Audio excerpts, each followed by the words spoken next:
Hello दोस्तों, computer system के next lecture में जिसमें हम लोग आउटपुट डिवाइस पर डिस्कशन करेंगे, आपका स्वागत है। आज हम लोग डिस्कस कर रहे हैं आउटपुट डिवाइस। आउटपुट डिवाइस पिछले लेक्चर में हम लोगों ने देखा था input device. Input device physical world में उपलब्ध डेटा को कंप्यूटर सिस्टम में उसके एप्रोप्रिएट लैंग्वेज या एप्रोप्रिएट डेटा टाइप कह सकते हैं या बाइनरी फॉर्मेशन बोल सकते हैं, बाइनरी फॉर्म में कन्वर्ट करता है। लेकिन कंप्यूटर तो बाइनरी फॉर्म में प्रोसेसिंग करेगा। प्रोसेसिंग के बाद जो आउटपुट जनरेट होगा, this output is always in binary form, जो यूजर के समझ के बाहर है। यूजर तो उसको समझ नहीं सकता, तो हमें फिर से जस्ट रिवर्स ट्रांसलेशन करना होगा। जो बाइनरी फॉर्म में प्रोसेस्ड डेटा या रिजल्ट जिसको आप बोल सकते हैं, वो कंप्यूटर सिस्टम के हार्ड डिस्क में या रैम मेमोरी में उपलब्ध होता है। अब उस मेमोरी से वापस यूजर को यूजर अंडरस्टैंडेबल फॉर्म में अगर कन्वर्ट करना हो, तो हमें जिस डिवाइस की ज़रूरत होगी वो है हमारा आउटपुट डिवाइस। इसको डिफाइन करना हो तो आसानी से कह सकते हैं कि an output device is an electromechanical device that accepts data from computer and translate them into the form recognised by users. कहने का सीधा मतलब है कि ये उस फॉर्म में कन्वर्ट करेगा जो यूजर रिकॉग्नाइज कर सके आसानी से। It can broadly classified into two types. Basically जो आउटपुट जनरेट करता है कंप्यूटर, वो दो तरह का होता है। पहला soft copy output. Soft copy output का मतलब है कि ये आउटपुट आपको या तो ऑडियो फॉर्म में होगा या स्क्रीन पर वीडियो फॉर्म में होगा, जिसको आप स्टोर तो कर सकते हैं लेकिन वीडियो फॉर्म में ही देख सकते हैं। वो हार्ड कॉपी के रूप में पेपर के पर आप प्रिंट आउट के रूप में नहीं ले सकते हैं। तो इसको हम बोलते हैं soft copy. Soft copy displayed on screen और वॉइस के रूप में होगा। और वो हार्ड कॉपी आउटपुट जो है वो एक प्रोड्यूस्ड ऑन पेपर और सब मटेरियल। किसी भी चीज़ पर आप अगर उसकी प्रिंट आउट लेते हैं और या डॉक्यूमेंट्री फॉर्म में पेपर पर अगर प्रिंट आउट लेते हैं, तो उसको हम लोग बोलते हैं हार्ड कॉपी आउटपुट। तो computer can capable to get either soft copy output और हार्ड कॉपी आउटपुट। अगर उसके हम कंसोल डिवाइस की बात करें तो आउटपुट डिवाइस में मॉनिटर तो होता ही है। बिना मॉनिटर के कंप्यूटर को नहीं चला सकते। तो मॉनिटर या स्पीकर जो है आज की डेट में वो सॉफ्ट आउटपुट प्रोवाइड करता है। लेकिन अगर हमको पेपर पर चाहिए, जैसे प्रिंटर लगाना हो, टेक्स्टेबल फॉर्म में वो दो तरीके से ट्रांसफ़र करता है। पहला तो सॉफ्ट कॉपी आउटपुट देता है।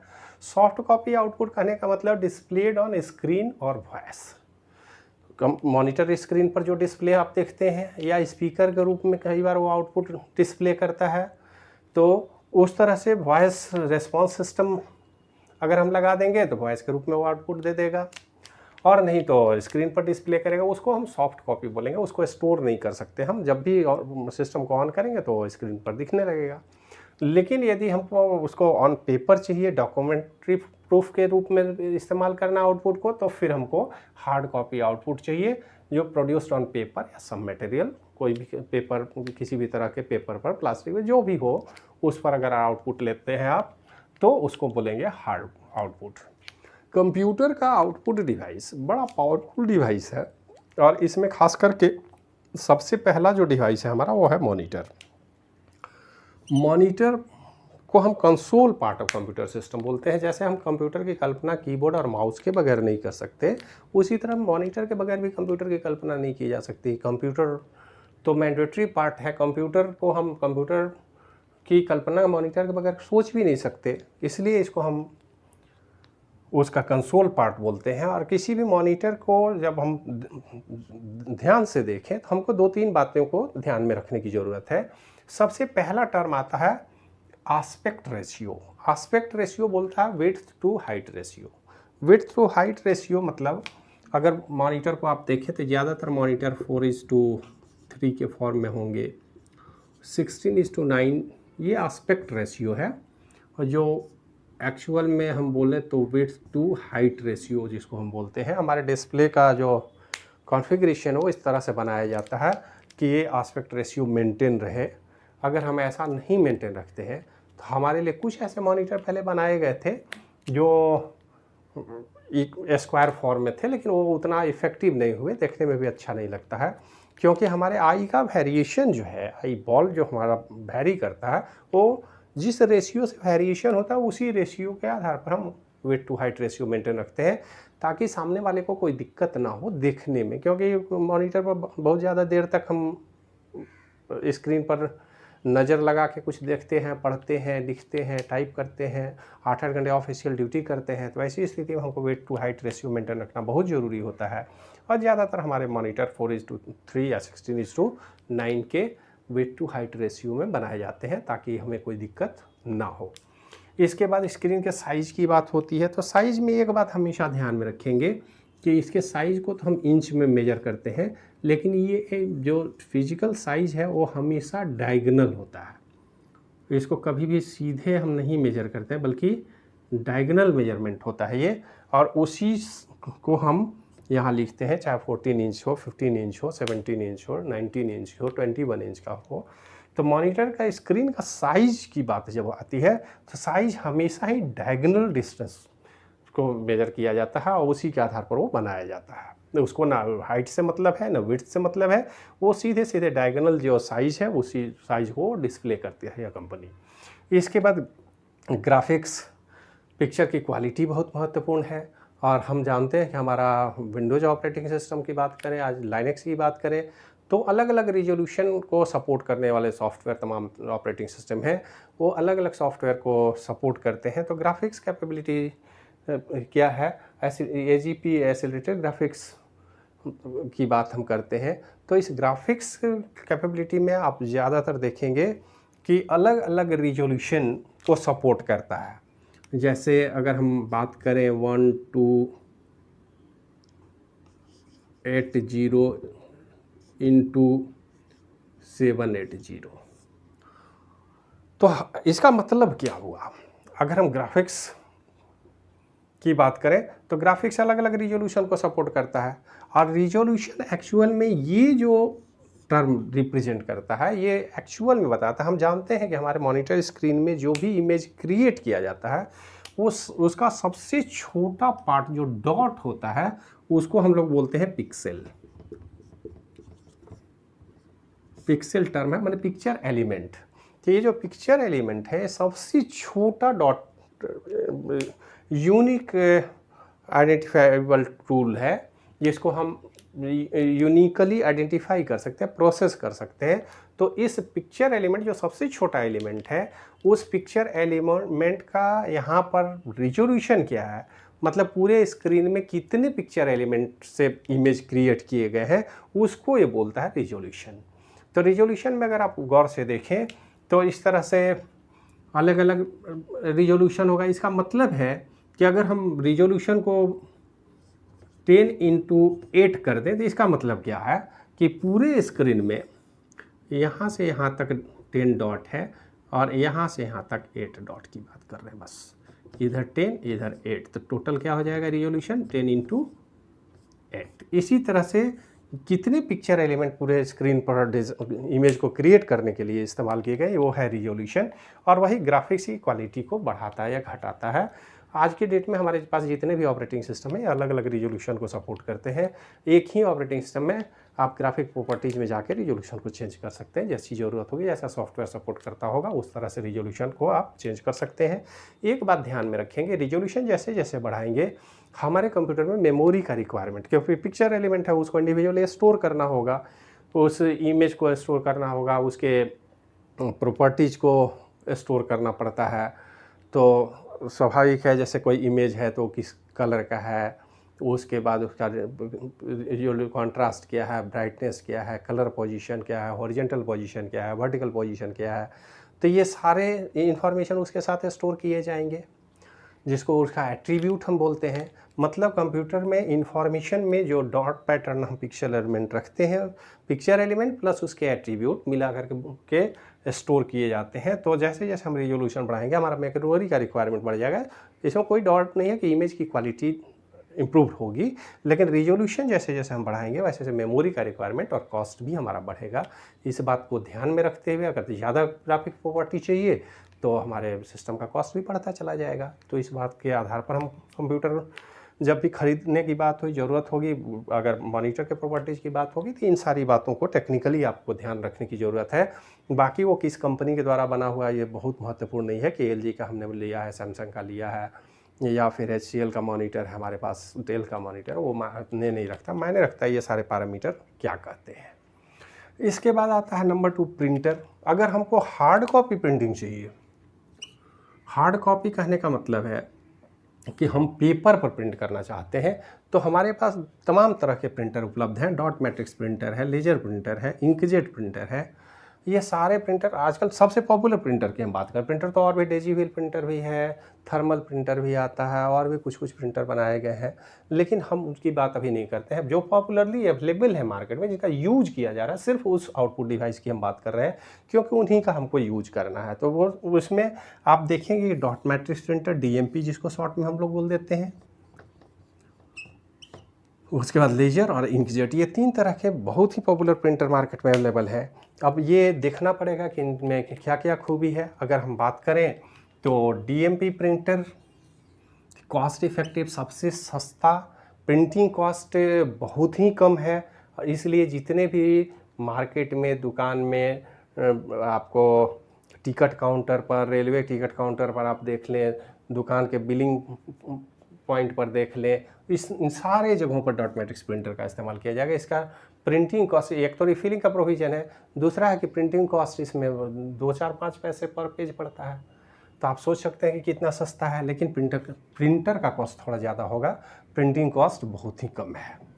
उसके बाद लेजर प्रिंटर, इसमें प्रिंटर का भी कॉस्ट ज़्यादा है, थोड़ा प्रिंटिंग कॉस्ट भी ज़्यादा है, लेकिन इसकी क्वालिटी बहुत अच्छी है। इसमें टेक्नोलॉजी हम फोटोस्टेट मशीन का इस्तेमाल करते हैं, लेजर टेक्नोलॉजी का इस्तेमाल करते हैं, ऑप्टिकल इमेज क्रिएशन की बात होती है, तो ये सबसे अच्छी क्वालिटी का प्रिंटर माना जाता है लेजर प्रिंटर। और इसमें कलर भी है, ब्लैक एंड वाइट भी है। जैसा आपको अगर प्रोफेशनल तरीके से बहुत अच्छी प्रिंटिंग चाहिए तो हम आप मूव करते हैं लेजर प्रिंटर।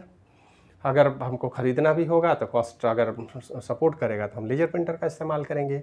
और ये तीसरे तरह का प्रिंटर जो है, ये प्रिंटर बहुत सस्ता है, इसमें कलर, ब्लैक एंड वाइट दोनों ही इमेज क्रिएट कर सकते हैं। प्रिंटर का भी कॉस्ट बहुत कम है, लेकिन इसमें प्रिंटिंग कॉस्ट अलग होता है। एक बात ध्यान में रखिएगा, प्रिंटर का कॉस्ट लो और प्रिंटिंग कॉस्ट हाई।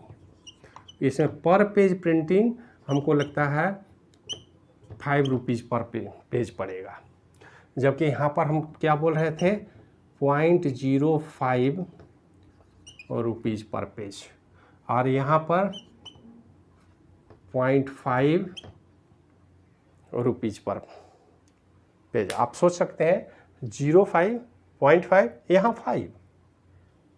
आप इसी से अंदाज़ा लगा सकते हैं कि इन दोनों के प्रिंटिंग कॉस्ट में कितना का डिफरेंस है। अब प्रिंटर भले ही कॉस्टलेस है, सस्ता है, लेकिन प्रिंटिंग कॉस्ट बहुत है, क्योंकि बाद में तो हमको प्रिंटिंग करना पड़ता है, उसमें रिफिलिंग करवानी पड़ती है। तो आप इंकजेट प्रिंटर का इस्तेमाल सोच समझ के करेंगे। कलर प्रिंटर है, प्रिंटिंग क्वालिटी भी अच्छी है, कोई दिक्कत नहीं है। लेकिन अगर आपको बहुत अच्छा हाई क्वालिटी प्रिंटिंग चाहिए तो फिर लेजर प्रिंटर में आप मूव करेंगे, लेजर प्रिंटर का इस्तेमाल करेंगे।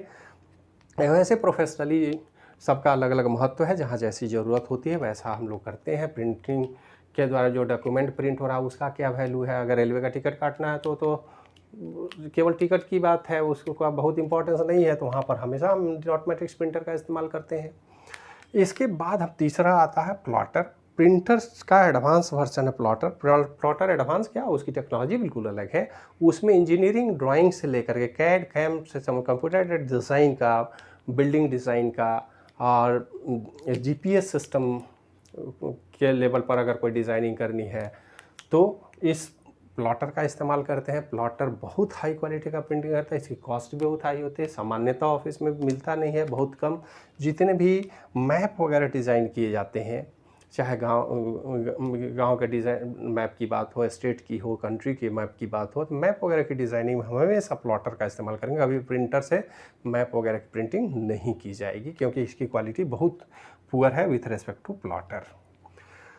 प्रोजेक्टर आजकल बहुत ज़्यादा पॉपुलर आउटपुट डिवाइस है। प्रोजेक्टर का मतलब आप समझ रहे हैं कि इसका एक ही काम है। अगर हम सिंगल मॉनिटर का इस्तेमाल करते थे, 1 या 2 लोग इस्तेमाल करेंगे, लेकिन प्लॉटर की जब बात होगी तो प्लॉटर जहाँ भी कॉन्फ्रेंस की बात होगी, 10, 20, 50 लोगों का कॉन्फ्रेंस है, वहाँ पर हम हमेशा आउटपुट डिवाइस पे प्लॉटर को प्रोजेक्टर को प्रेफर करेंगे। मॉनिटर से तो 10 आदमी को नहीं दिखा सकते आप, मॉनिटर तो छोटा सा डिवाइस है, पर्सनल यूज के लिए, पर्सनल कंप्यूटर का आउटपुट है वो। लेकिन अगर कहीं ग्रुप मीटिंग करनी है या लार्ज स्केल पर डिस्प्ले दिखाना है तो हमको प्रोजेक्टर की ज़रूरत होती है, उस प्रोजेक्टर का इस्तेमाल करते हैं। और सबसे लास्ट जो आउटपुट डिवाइस है वो है वॉइस रिस्पॉन्स सिस्टम। देखिए, दो बातें हैं। इनपुट डिवाइस में हम लोग बोलते हैं वॉइस रिकॉग्निशन सिस्टम, और यहाँ पर बोल रहे हैं वॉइस रिस्पॉन्स सिस्टम। ये AI बेस्ड सिस्टम है, आजकल ज़्यादा इस्तेमाल किया जाता है। वॉइस सिंथेसाइजर की बात हम करते हैं, और ये वो सिस्टम है जो रिटन टेक्स्ट को वॉइस के फॉर्म में कन्वर्ट करके हमको सुना सकता है। मतलब वॉइस रिकॉग्निशन सिस्टम का जस्ट रिवर्स काम करेगा वॉइस रिस्पॉन्स सिस्टम।